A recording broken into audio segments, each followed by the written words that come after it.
Apparently I had never paid for my tires. They told me, so I had to go to the ATM this morning.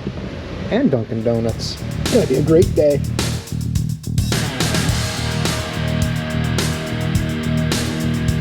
thought I had paid for the truck tires a year ago, but I guess not. Glad someone told me. I hate owing people money and feeling like I'm shorting them. I don't, I have a pretty good conscience when it comes to that kind of stuff. I'm actually, friends and family members tell me I'm too easygoing, and I always let people take advantage of me because I like to be the one being taken advantage of rather than feeling like I'm getting over on somebody. It's just not a good feeling to me. We got the old Mercury going yesterday. We got gas for it finally. I thought it had a PATS code if you saw that video, but apparently that was old news. I thought it said pending, but anyway, it starts now. There's gas in it. We're gonna road test that today, see about the power problems he's complaining about intermittently. We might play with the Corvette, I don't know. I've got 24 hours for the week and it's Friday, so it's probably not gonna be the best of weeks. I got a couple things not picked up yet. And oh, you know what? I got a tune-up coming in. That Kia Stinger is coming back for spark plugs and coil. So we'll see what happens with that. There's gonna be a lot going on today. I know one thing. We'll be learning things, we'll be having fun, we'll be paying our bills. So let's finish getting this place open up. Oh, by the way, it's a beautiful morning. It's like 77, 78 degrees this morning.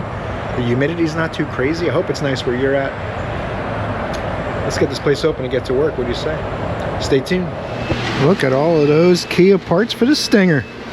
But before we do that, we got a waiting Kia Forte, I think this is.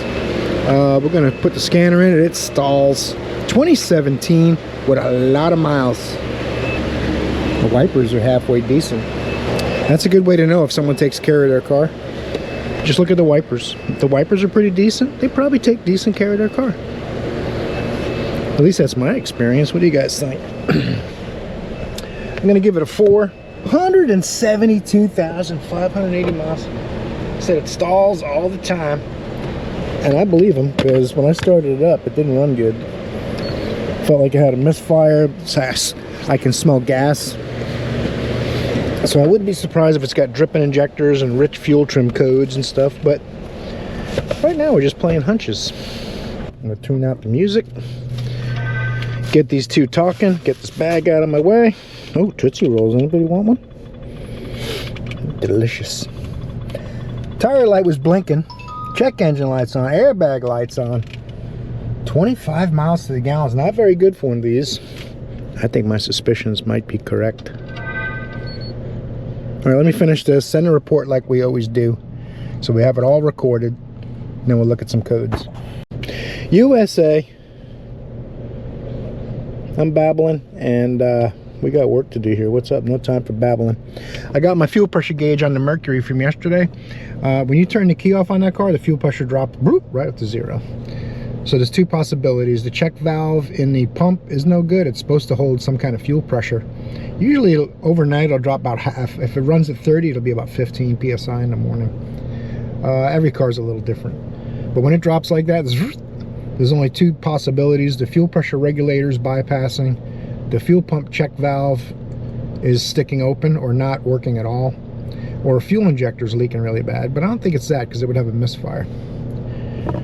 Normally all the injectors wouldn't leak equally. To not make a certain cylinder misfire would have fuel trim codes, like this one's probably gonna. Man, all that flapping, it's only halfway. All right, we'll come back in a minute. Crankshaft position correlation, bank 1 sensor B exhaust. Exhaust cam position timing over advanced or system performance. They're all in history, kind of weird. Airbag codes for that, headlight, TPMS codes, channel failures, all 4 sensors. So, no other codes. Interesting. I can smell gas. But if a crank sensor is malfunctioning, then you would smell gas because it's not being burned, because the computer doesn't know when to fire the coils. They generally do fuel trim based on cam timing or cam sensor data, and they do ignition based on crankshaft data. But those two things can overlap. It gets kind of confusing the way they do it. But we're going to bring up some data. and take a look and see what it looks like right now while it's running. AC's working good. Actual engine speed. Mass airflow is not going to help us. Take a quick look at the battery voltage.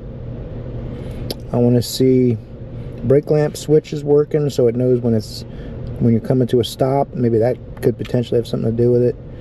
Position of exhaust camshaft, inlet camshaft. Now I want to see if it has a variance data PID. If you look at variance data, it'll show you how much it's off based on what it wants.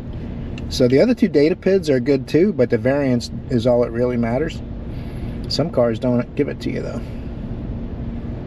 It's not the scanner too. I see a lot of people online talking about the scanner doesn't do this, the scanner doesn't do that. There's two ways that the scanner has capability. The manufacturer of the scanner pays for it, and the manufacturer of the vehicle allows it. If one of those two things doesn't happen, you can't do it. It doesn't matter what scanner it is, how much it costs, none of that matters.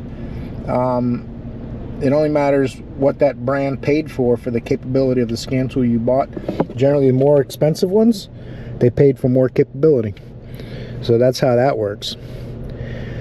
Some of it's pirated, like, this is a launch. Who was it that had a Autel? I think it was Autel when they first started, had a bunch of problems and some lawsuits, and they had to wipe out everyone's data with an update and then pay for everything and license everything and pay fines, and then it worked again.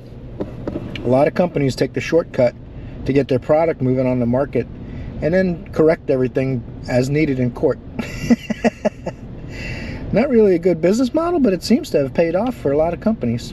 Maybe that's why they do it, even though it's not right. Business doesn't seem to be about what's right nowadays. There it is. Minus 118 degrees. Current position of inlet cam, 128 degrees. I'm bringing up engine speed, and nothing is happening with the exhaust camshaft bank one. This thing might have a timing problem. Let's put it in gear and see how she rolls. Ooh, it's not happy right there. Just letting off the gas, it started. It's in gear. There is no change in the crankshaft data. Let's do this. Combine, and we'll select the data PIDs we want. Can only select 4, I know. So I don't want actual engine speed, we'll take off. So now, the purple and gold are the two we want to see. Put it back in park. Give it a little gas.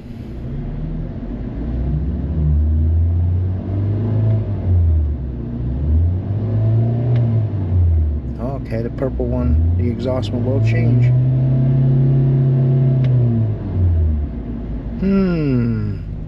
Whoa, she got real mad right there. Alright, before we get too crazy, I'm going to record a few seconds of this so I have it in my file in case I need it for explanations. Second guessers like to see data. That's good. Let's save this under Kia. Let's just save it like that, because it'll have the date and Kia. I'm going to go out and look at the engine oil. We'll see what that looks like, get an idea where we're going. But 170 something thousand miles on a Kia. We got some engine problems, it sounds like. We'll have to verify it. Alright, the oil is actually overfilled, which is a common thing. People run them low on oil, the light comes on, check engine light, they have problems, and they put a bunch of oil in it. But sometimes by then it's too late. So the 17 and the 14 is a cam timing error code. And we know by the way it runs, it's physically not right. If it just had the codes and ran okay, then you'd say, well, maybe it's something going on with the sensor. What we're going to need to do next is take the valve cover off, look at the physical cam timing. That minus 118 degrees, that's not, it wouldn't run if it was that far, so something's not right. I'm assuming it wouldn't. The electric solenoid that controls it is back here. We could test that. But the big thing on these, they normally shear their little pin that locks the cam actuator in place, and that pin shears off and it doesn't lock. So, and the way I revved it up, and you saw how it changed a little bit when I really got it revved up pretty good, that tells me the cam's kind of floating around in there and that pin's not locking. That's my suspicion. So we're gonna have to see if the customer's waiting. So we're gonna have to take the valve cover off, do a physical inspection of mechanical can timing, and check that actuator pin by holding the cam and trying to see if we can turn the actuator. See how much. You shouldn't be able to turn the cam basically, because when it's locked out, the oil pressure unlocks it, and when there's no oil pressure, it locks, so the cam will be at 0. So we got a few things to test, is what I'm saying. We'll see if the customer wants to go that far, maybe give him a ride home, and see if we go further with it. All right, we got one more to look at before we do our Kia tune-up. Dodge Dakota 2000. Customer says it doesn't run right. Sometimes it starts perfectly. Sometimes it won't start at all for 30 minutes. Seems like it's worse when it's hot.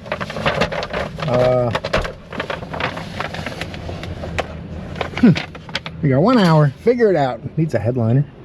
I know that much. Perfect. Works good now. What's the big deal? I'm going to drive it in while it's running. Take a look at engine oil and coolant and stuff like that. Trying not to hit anybody racing through the parking lot. G-Wagon. Oh, the customer with the Porsche Panamera, whatever those things are called. It's got a rebuilt title and a leaking evaporator. Omar's gonna do an evaporator, I think, on it. It's like 14 hours labor. It's like $9,000 with the parts. The customer's got cold feet. But he did admit that Porsche wanted $12,500 to do it. But he wants us to do it cheaper. Oh, it's got no gas in it. 191,346 miles. But don't Dodge, ram it. These are actually decent trucks.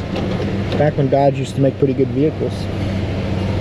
Anyway, I can give it a 4 in the love rating.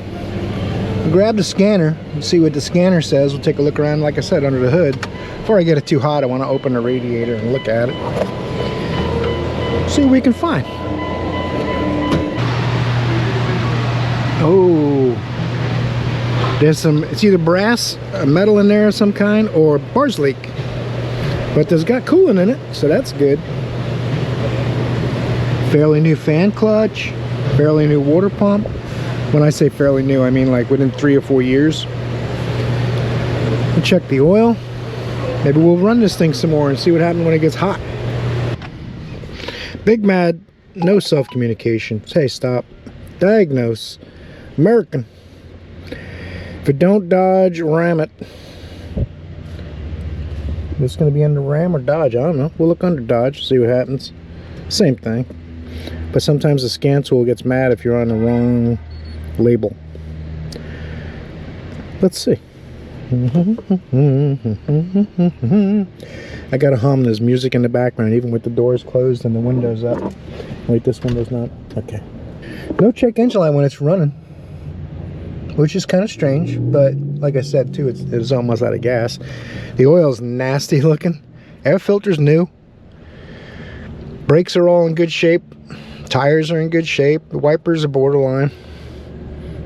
For a 2000, it's really not in bad shape. 200,000 miles on the thing. Health report. Uh-oh, don't want to do that. Get thirsty or something, man? You got stuff to drink? It's got the setup right here. I used to have one of these. Mine had a 5-speed. It would pop out of first gear. You had to hold it in first when you were driving. I might have mentioned that before. Needed synchros. So, what do you want to do? Let's just hang out. We're waiting. It's going to take a minute. I think I've mentioned before, these older cars, the computers are just like, and they're just a little slow, like a Commodore 64. So, oh, no fault codes in the PCM. I do notice looking out under the hood, it's got a new TPS, throttle position sensor. That won't make it hard start though. What will make it hard start is if it's getting really hot, or maybe a crank sensor. This has a distributor, so there won't be a cam sensor, but it could still have a crank sensor. It makes it more interesting when there are no codes, and codes don't tell you what's wrong, but they give you guidance. So you can look at a certain area. Without any codes, you're basically playing hunches, doing some inspections, seeing if you can stumble onto something. So, you know what we might need to do is run it, get it to act up, and see if it sets a code that maybe it clears when you turn the key off. Sometimes they don't keep memory or something, who knows. We crossed that bridge. Once we get to the bridge, right now we're out in the desert, so no bridges.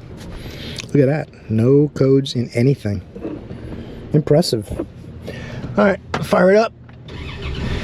See if we can get it to set a code or do something for us, and we'll try to sort it out from there. Trying to avoid the music the best I can. I apologize.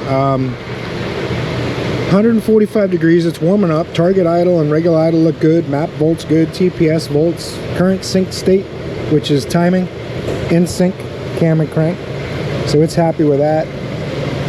Voltage 13.8. It's charging good.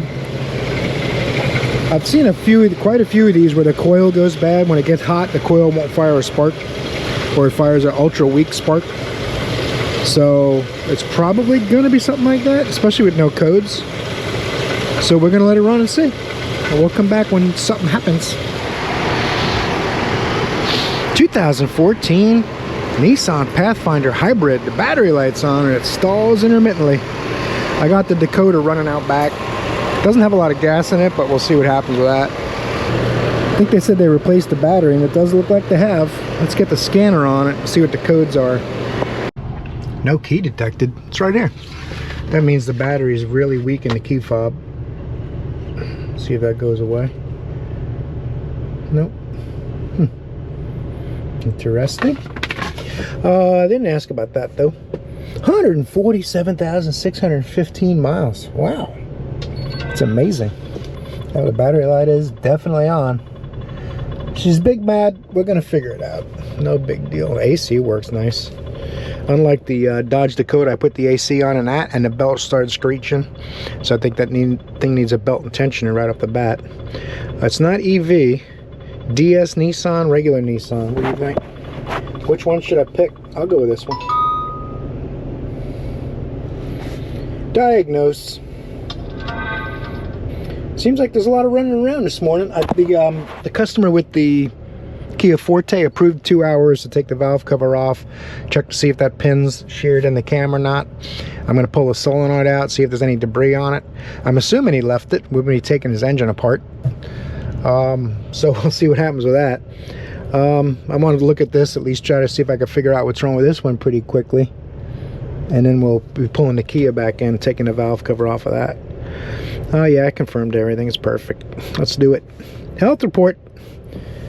We'll take a look at some codes, see if it's charging at all when we come back. It started right up, but it might have a problem like an alternator or good. It's not high voltage. That's a different light than that, but we'll see.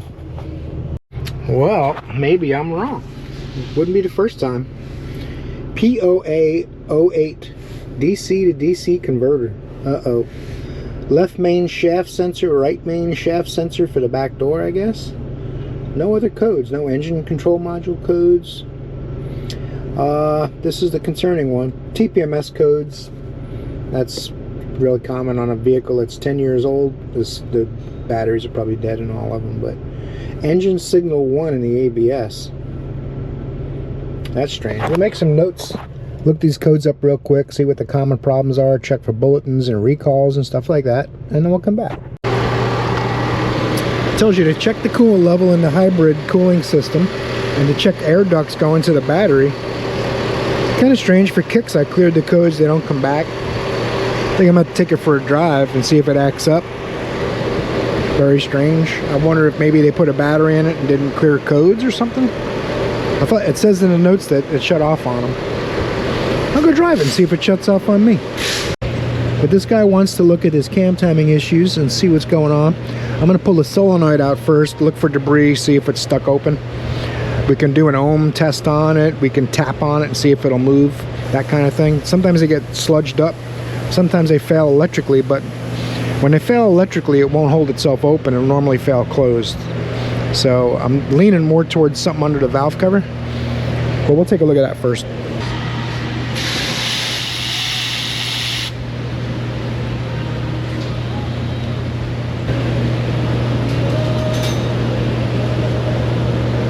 To unplug this and plug it back in for testing after. I can use the actuation tests with the scan tool. Huh. And there is pieces of metal in it. It's not a good sign either.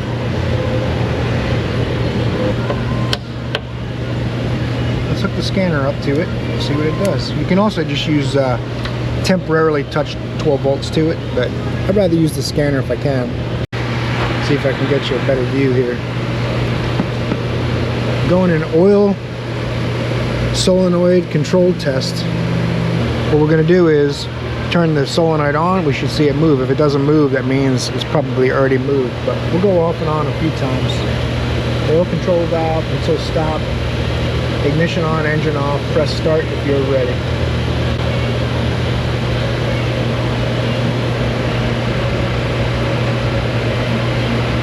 See the valve moving?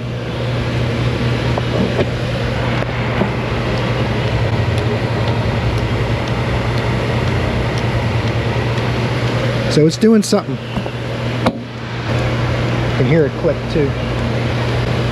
We'll stop. Start. Stop. It's inconclusive. I think the solenoid's working at this point though. I can also take the intake solenoid and switch it real quick. We can try that. If the connectors are the same, I can switch them. It might not be because they're a different color. Nope, they're not the same. That's a bummer. But we know the solenoid's doing something. I definitely don't like the metal in it, but I've seen a lot more metal than that. I'm going to take the valve cover off. Now you could pop a solenoid in there and see what happens.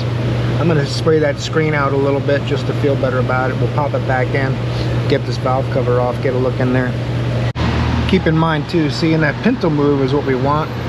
The real interesting windows are the ones that have the screens over them. I don't know if I was clear about that, but the window that you can see easily is the outlet to let the oil back, and the windows with the screens are where the oil feeds into the solenoid. That's why there's metal in those parts, which is not something good either. Especially with the mileage on this poor engine, but assuming it's original. We don't know if it's the original engine or not. I can leave that. I'll leave this disconnected. I gotta take the valve cover off anyway.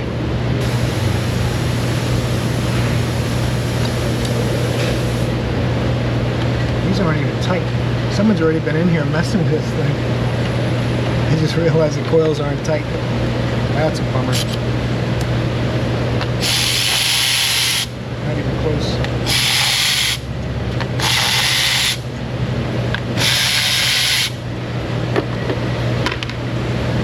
Someone has had their mitts in here. Customers don't tell you everything.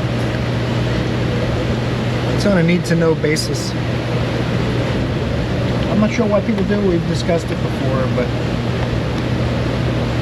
when you tell a mechanic less, it costs you more. You can save them a lot of time, which saves you money by giving them all the information up front.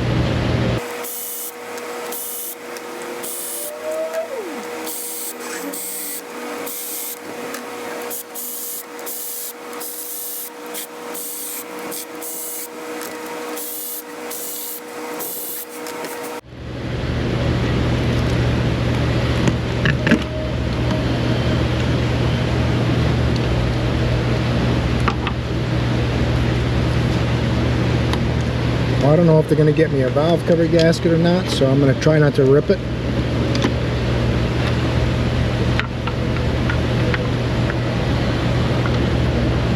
I got plans.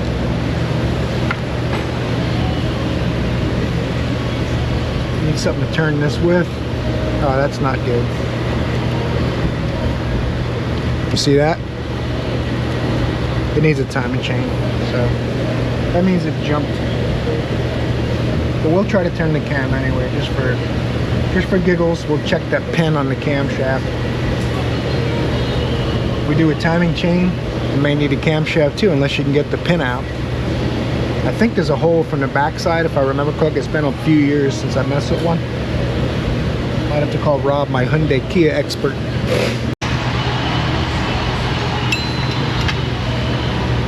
I don't want to force it to jump.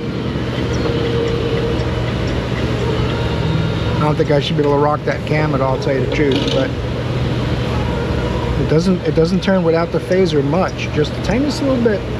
So I'm gonna guess the hole is wallowed out in the back of the phaser, and it needs a timing chain and guides and all that cool stuff. So we'll see what they want to do. It's a tight squeeze over here. You gotta make some wiggle room. We're gonna do the tune-up on this thing now, I think, unless something else comes up, but we're gonna try. Uh-oh, we only got one air filter. It looks like that one. We need the other side. It's got two air filters because high performance. They are actually pretty fast cars. Turbocharged V6 like what's in my Tundra. I'm not know if it's single or dual turbos, but I know they make pretty good power. I think they're dual. Anyhow, you gotta take this brace off to take that off. Shouldn't be too hard, a couple of 12s. And I gotta let them know that I need another air filter. But we got all the coils. I was gonna recommend just one, but hey, I'll change them all if that's what they want. It's the best way to do it, really. I would at least do the 300, the plenum would be a good idea, but should send a copy of this invoice to the car care nut. He would love it. And we're doing an induction service, which he said he really likes those too. This thing should come out here pretty easily. Now,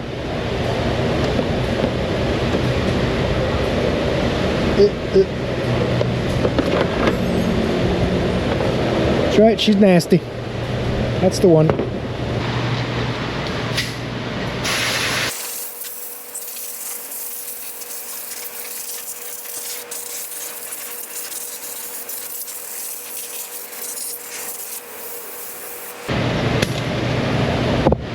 Been properly blown. And we got an assortment of hoses and stuff. Sometimes I'll loosen the intake and lift it up to get to the coils. I'm not familiar with this engine. This is the first time I've tuned one of them up. It doesn't look complicated, but to shorten it up, I'm just going to take the intake completely off, just so I can get to the gaskets easier and all that kind of stuff, and figure it out. And then maybe next time I'll try being a little tricky. Hoses always get a little stiction, so you got to love them off. If you're careful, they go. My concern with this car, with this kind of thing, this is part of the intake. When this thing's 15, 18 years old, guess what's going to happen? Anybody know? Tell me in the comments if you know. I'll give you a hint. It's going to be expensive. A couple of electrical connectors, another hose back here. I'm not sure. Some of this foam will come out. Get some more bolts. And then there's a brace bolt down here. I think it's a 14. Doesn't look too bad, really. Oh, why did I even say it? God, I can't stop myself. Electrical plug back here. It looks like that. There's a hose on the bottom of it. I'm hoping I can get to, because it's attached to the plenum anyway, other than that one hose.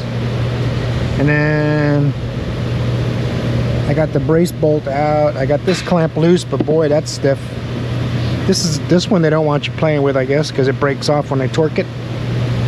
Not that you couldn't cut a slot in it and use a screwdriver, but I'm gonna leave it because looks like that's what they want you to do. Got a bunch of 10s out of here. Now there's some 12s or 10. Oh, those are 10s. Okay, holding the plenum down. And we gotta see if we can get to that hose over here. Not sure where it comes out at, but I think that's purge. I took a 10 out of here just to get some more play in that.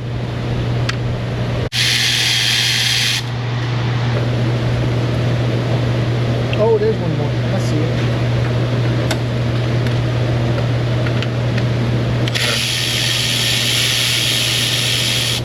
Under the wiring harness.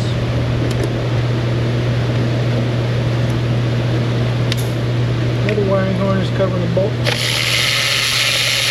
That just holds the harness, I think. Look at this. A magnet came out of my gear wrench guy's, tool guy's screwdriver. Now what do? Can't hardly get through the day. I gotta go to Quality Blue Point Magnets. That's all.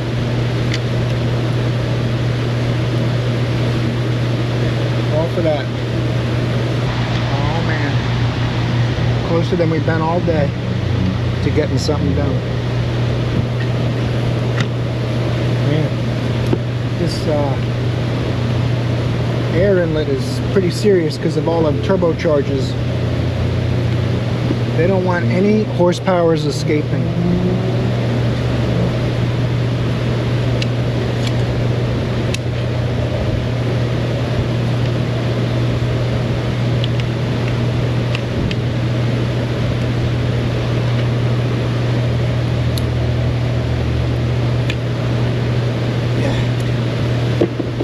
Let go, or no soup for you.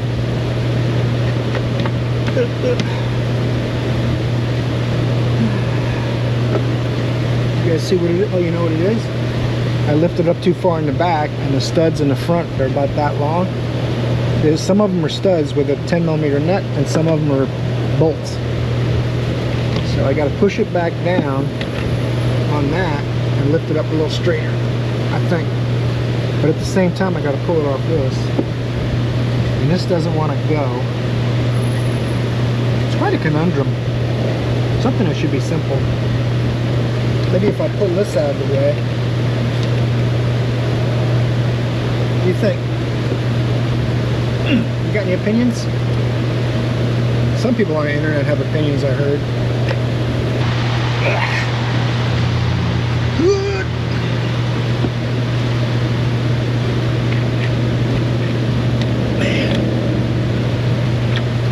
I'm starting to think they don't want you to work on this. What I can do, I can loosen the bracket down here. 10mm. I'll show you if you want to see what's going on in the video instead of just watching for no reason. Right down here.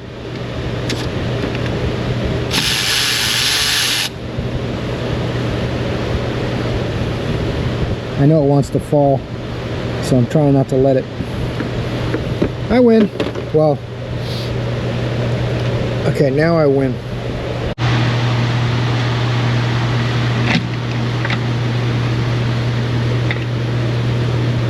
the heck is holding it? Oh. Aha. There's a coolant hose or two, and they're not very forgiving. There's like no extra length. It's been so long since I've done a tune-up, I don't remember that kind of stuff. Important detail. It's hard jumping from flat repairs to tune-ups and stuff. But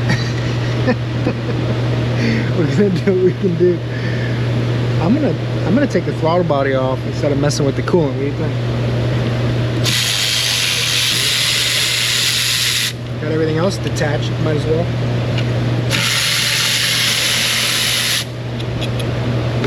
And you do see where I wouldn't be able to get these off without this off anyway. If these were a little further out, you could just unbolt it and leave the hose on it. But that's not how we do things. Oh, look at that.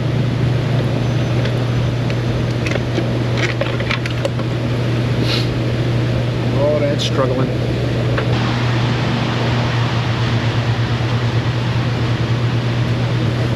Let's get some coils and plugs out of here.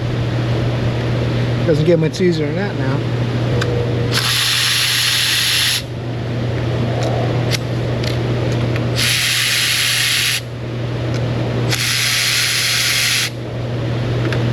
You gotta push this little gray tab back.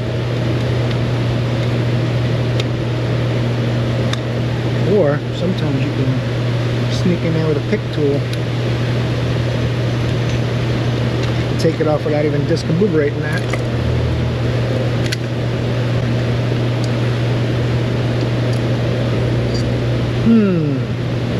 This is the one I was worried about. Sometimes you'll see a little burn mark on them. Sometimes they go bad inside here. But normally, if it's something in the primary side, it'll set a primary side circuit code. And if it's burned through somewhere, then it will not set a electrical code as far as the coil goes, but it will have a misfire for that cylinder, which is what we had. This middle one was the misfiring offender. Only under a load. Wish I could see something clearly, but we'll pull the plug out and look at that too.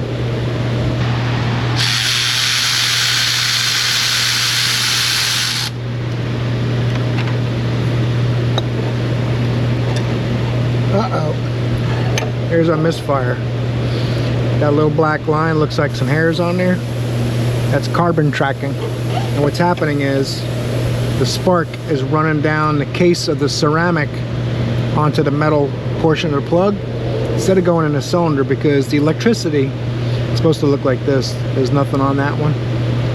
The electricity will take the path of least resistance. So the pressure in the cylinder might be pretty high, you know, 200 psi. Atmosphere is 14.7 psi, right? So the spark, it's heading to the 14 psi area if it can get there. And that's the coil's job, to insulate that. This might be a small hairline crack too, but in any event, we know it's going to be fixed when we're done. That's the good news. NGK is right for the dealer. Paint on the top of some of them, not on the others. I'm going to check and see what that means.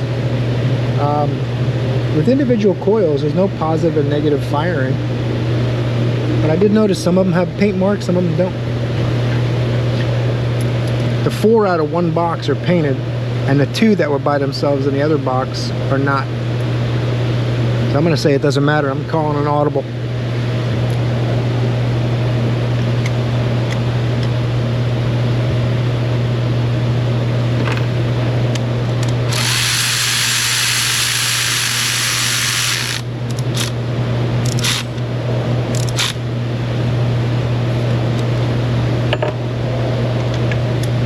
There's a torque spec for spark plugs. When it has a gasket seat, 3/4 to a turn after it seats or touches, probably going to be really close. If you're not sure, torque specs usually 14, 18 foot-pounds, something like that. Look it up and torque it.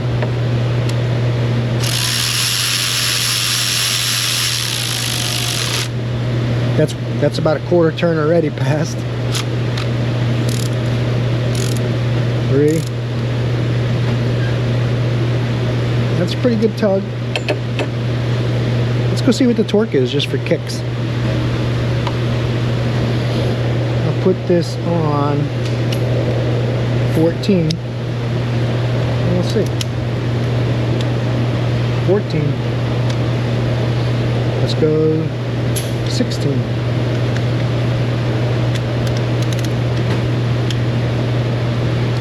Let's go 18. There you go, 18. Did they ever come up what we're doing for dinner or lunch? No. They'll probably start taking orders around 1:30, 2 o'clock, and get lunch here around 3:30 or 4. So we're supposed to get lunch today, but me and Joe aren't gonna wait to eat lunch at 3 o'clock again. So, savages. The coils on this side look like they're flat. The coils for the other side have that taper. At least that's how they came off. So that's what we're gonna do. They're a little hard to get back on without that latch released, but they will go. Get these tightened down. I'll pop on the other side. It's going to be repetitive. We'll start putting this thing back together after that. We'll come back for the plenum installation. This one plug's a little weird. I had to use a wobbly extension because that big harness plastic bracket doesn't move much. So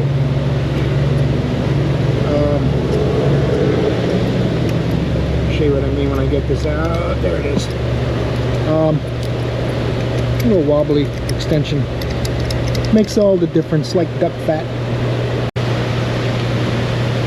This gasket's in good shape, but I told them I wouldn't know till I got it apart. We got it. They're gonna put a new one in.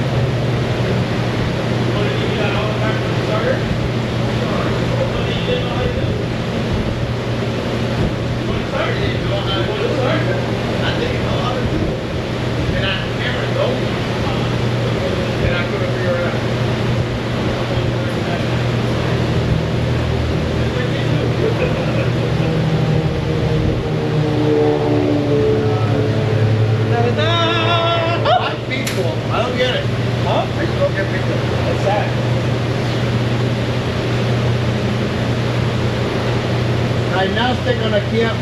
You the Kia man today? I'm starting Is it Kia Friday? starting to think it's Kia Friday.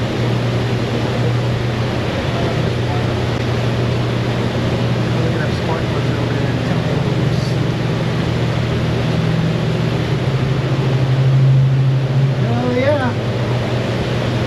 Man, that had to be the most riveting video footage ever on YouTube.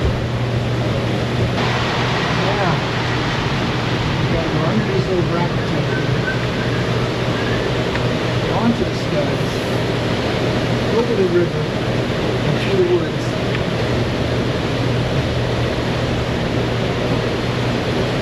Didn't quite get it underneath.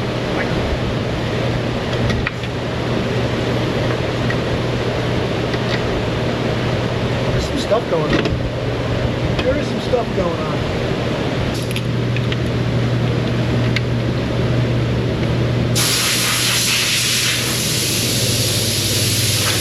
I don't know why I feel compelled to bolt on the throttle bar before I put the intake on all the way and bolt it down, but I think in my brain I took the throttle body off last, so I'm putting it on first. That's all I can tell you. Makes you happy? Do it a different way. And we got a lot of little sensors unplugged around here. This purge hose broke coming off, so I'm going to see if I can get it on the correct amount or if I have to get another hose. I think it'll be okay. I think there's enough material to go a little further.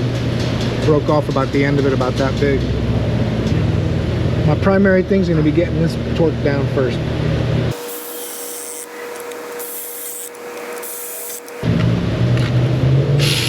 These bolts have like little rubber sleeves on them, so you can leave them in the plenum. Like the nuts on the ends, of course you can't. Those two studs to help line everything up.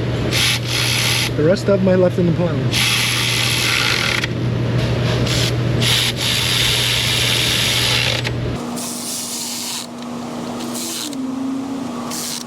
So look up the torque spec. Probably 89 inch-pounds.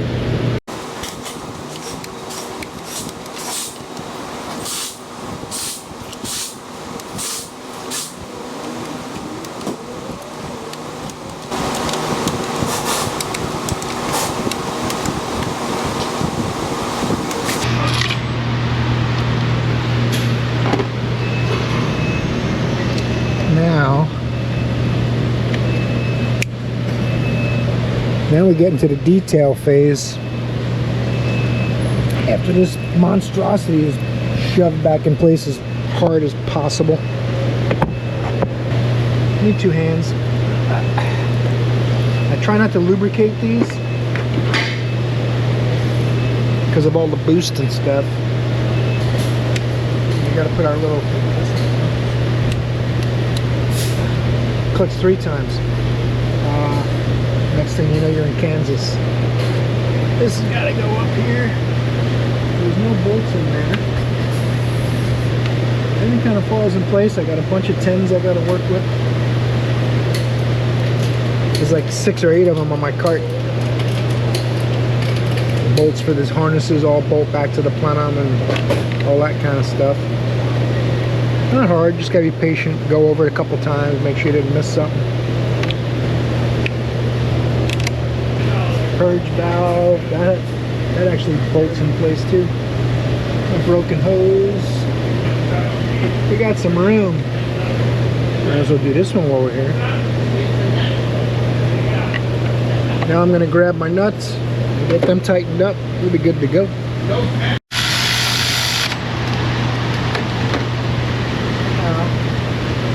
Gotta put that tight. Want to see what a G-Wagon thermostat look like? Probably, oh my goodness gracious. That doesn't look expensive or anything. No, not really. You know how much big it is? It's probably $400. 500 some bucks. You want to show off, you better have deep pockets.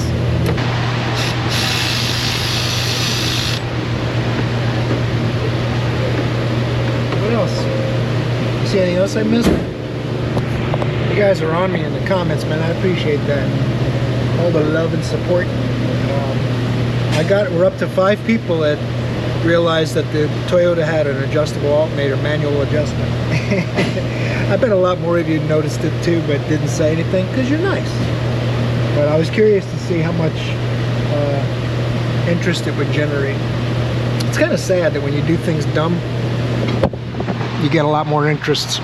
It shouldn't really be that way, I don't think, but that's the way it is. It's pretty funny though. The comments crack me up. I don't see any I missed. There must be a bolt or two around here somewhere I gotta get. I just have a feeling. I got a feeling like I'm missing something. I got my air filters all in. Braces, brackets. I'm letting you guys look with me because I have the power of editing. I can edit it down if I want. I know I got an engine cover to put on too. I got to do an induction service. And this thing will be done. Did you guys spot it? I spotted it. I knew I had to have one missing because of this. That goes right here. We cleaned the throttle body while it was off. I put fluid in the tank. It's fuel additive to help with carbon. And now I'm doing the induction service that also helps with carbon. The car care nut doesn't like it. I don't think it fixes big problems. I do think it helps as a maintenance item myself, but it's also kind of expensive. At least putting some additive in the tank once in a while is probably a good idea. Maybe every time you get the oil changed, you dump a bottle of the STP or Lucas or one of those brands into the gas tank. The problem is it cleans the injectors, but not the intake valves. If you have a direct injection engine, it sprays fuel directly into the combustion chamber and doesn't clean the intake valves like the old injection systems used to. So that's the purpose of this, is helping with carbon reduction. It doesn't eliminate it. And if the carbon is hard and dried on the valves, it'll just make it shiny. So one of these days when I have a chance, I'm going to stick a borescope in and take a look at the combustion chambers and injector tips. If I can get to the back of the intake valves, then I'll do an induction service and we'll look at it afterwards, but I haven't had the time to do it. It's definitely on my list of videos I want to make. You tell me in the comments if you'd be interested in seeing a before and after. I know the car care nut boy, he didn't like it. He talked about a tune-up just like this the other day in a video, and he was not happy because someone charged like double what they should have. Buyer beware, you got to get a second estimate if it seems high or something doesn't feel right. Get a second estimate. You know, some shops will take advantage. Some shops want to make a profit and fix your car. That's where I fall. I need to make a profit. I need to make it worth doing it. But I don't want to hurt anybody and charge 2 or 3 times more than what you should charge to make a decent profit margin. But anyway, this is going to run about 20 or 30 minutes. My hose doesn't reach the hood latch because we're in the back at the purge valve. Get an intake manifold vacuum to pull it. I got my throttle stop, bumping the idle up, speed up to 1500. If you don't have a throttle stop, you can do this just holding the gas pedal, but it's going to be a while. So every once in a while you'll get a misfire code because the induction cleaner will cause a little misfire if the idle drops too low. So you might have to clear it with a scan tool, but once this is done, I'm going to take this thing for a nice drive and get to something else today. It's almost lunchtime. Got a lot done so far today. We're trying to see if they want to go further on the hybrid Pathfinder. The Dodge Dakota out back, it stalled on me while I was busy. I went out to it and it started right back up. That one, I think I told you, I'm suspecting something with a coil or crank sensor, but no codes. We'll see. All right, they're wanting to figure out what is going on with this hybrid system. And like I said earlier, I was going to try to take it for a drive and the voltage seemed to drop off on the main battery. I know, it's just a building. It's all right. I'm going to take it for a drive. I got my phone with me, worst case scenario. See what happens coming back. I can't get it to reset the code in the shop. So what the flowchart wants you to do is check for the 250 amp fuse on the battery, which if that was blown, the car would have no power to most of the systems. so we know it's not blown already. And then they want you to check at the DC to DC converter next to the hybrid battery and see if you have good voltage there with the ignition on. I keep getting this no key detected warning. That's a separate issue, but it has an intermittent problem apparently, and it could be a connection, could be a main cable or wire, something like that.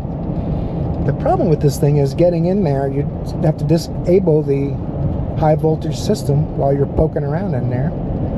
It kind of defeats the purpose, doesn't it? We need to get some of them rubber gloves if we're going to work on a lot of hybrids, don't we? So right now everything's peachy keen. I'm going to take it around the block, see what we get. Maybe we'll get another code. Maybe someone changed that battery after the code was set last time. I'm not sure. We're going to find out here pretty quick, and we'll come back and see what's going on. Well, I'm going around a curve now, but one thing I know, it needs tires and the steering wheel's crooked. You see that in the mirror back there? I don't know if you can see it behind me, but it's a Carvana flatbed truck just delivered somebody a new Jeep Renegade. Good choice. Well, not acting up right now. That's going to make diagnosis more difficult. No key detected, no battery light. Let's do another scan all the way back at the beginning and see if we have any new codes. Rescanning. Oh, the Mercury Grand Montague. Jose took it for a drive for me with my gauge on the window, on the windshield. I'm not sure if I mentioned this yet, but he said he went to drive it, and the more he stepped on the gas, the lower the fuel pressure went. And of course, when you shut it off, it drops to 0. So either the regulator or the check valve in the pump is bad. So we're gonna go pump and fuel pump relay. I need to stick a voltmeter on it when I get a chance to be 100% sure if we got voltage drop or like a bad ground going to the pump. The customer said he replaced it already, but you know, what does that really mean nowadays? It doesn't really mean much of anything. I've seen brand new parts that we put in that were worse than the ones we took out. So no codes. All right, let me let them know this thing is being fussy, and I suspect there's something intermittently going on with the DC to DC converter. It's not doing it right now.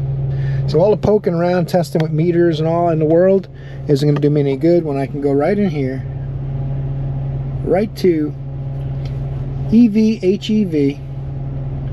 read codes directly in there. No codes. Go into data stream. I can bring up DC converter. These are my data PIDs I was looking at while I drove it. When you're decel, it regens the high voltage battery and it goes up to like 155, 157, and then when you accelerate, the voltage drops. It's normal. It's working correctly right now. Not much I can do at this point. Bummer. Well, this thing's obviously got a very bad belt and tensioner. I got my spark tester on it, trying to get it to do it again. But we're fixing to get the afternoon showers. Oh man, he didn't take the Malibu yet? Anyway, I got till it starts raining, and then I'll be calling it done. It actually shut off on me while I was working on other things. Came back out, of course, and it had sat a little while and fired right back up. And it doesn't have much gas. I mentioned that probably, what, 4, 5, 7, 8 times? I don't know. But I gotta catch this thing doing something silly and then see if it has a little blinky light when it happens. If it'll act up, we'll be able to figure it out. Coils are really common on these. I've done a whole bunch. So I thought that was a small woodland creature. Just a dirty rag. We'll come back to it if something happens. We're getting close to the end of the day, though. I think the Mercury is going to come get it. So his weather stripping is coming out of his windshield. I'm sure he knows all about it. All right, we'll come back. All right, guys. Thanks for watching today. I appreciate you. It's been an interesting week, like a lot of weeks lately. So I hope you got something from it. I think I ended up with like 48 hours. But again, it's another week where it felt like a 70-hour week. But It's not a bad week, really. The door handle broke on the Ferrari when I went to pull it in tonight, so we'll have to take door panel back off that thing again, I guess. I'm not sure if I'll get paid for it. Maybe it's under warranty. I don't know. We'll figure it out. Torque the like button before you head out. Subscribe if you're new and you just found my channel. I appreciate it. We got a lot of new subscribers this past month. You guys are awesome. I hope I see you in another video, because you're awesome.